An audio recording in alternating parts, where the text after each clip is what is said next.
Kalian pernah gak sih ngasih kritik dan saran ke orang lain, alih-alih dijawab dengan argumentasi, kalian justru malah diserang? Rakyat mengharapkan pemimpin mereka bisa menunjukkan kepekaan dan kepatutan dalam melakukan perjalanan ke luar negeri.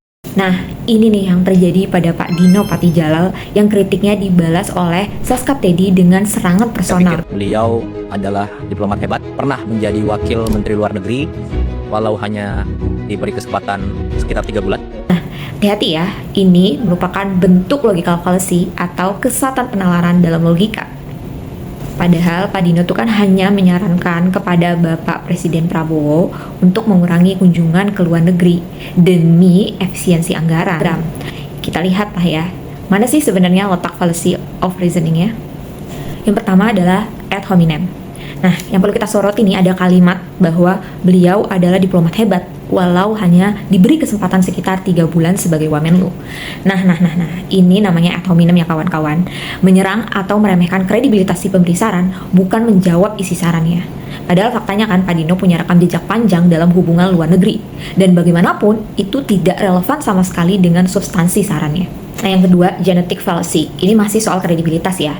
Ketika kita melihat sebuah argumen berdasarkan siapa yang mengatakannya, bukan apa yang dikatakannya. Nah, ini nih dalam logika namanya genetic fallacy. Jadi, saran soal efisiensi diplomasi itu bisa benar atau salah terlepas dari masa jabatan si pemberi saran atau siapa yang memberi saran gitu. Yang ketiga, appeal to accomplishment. Seskap Teddy itu kan memaparkan dalam videonya, kita lihat daftar pencapaian diplomasi yang dilakukan oleh Bapak Presiden. Investasi 2.430 triliun, tarif 0% dari Uni Eropa, bergabung dengan BRICS dan seterusnya. Semua itu data yang memang sah saja gitu, tapi tetap ada masalah fallacy of reasoning atau masalah logika di sini. Karena memang pencapaian itu ada, tapi bukan berarti frekuensi kunjungan tidak bisa dikritisi atau diefisiensikan.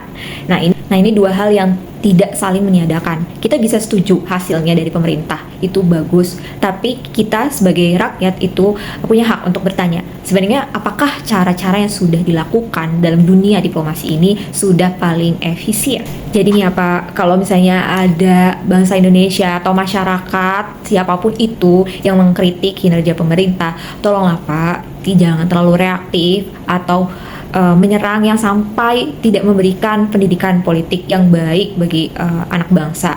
Jadi yuk mari kita belajar bagaimana komunikasi publik lagi, yang tentunya bukan hanya sekedar komunikasi yang baik tetapi juga logis.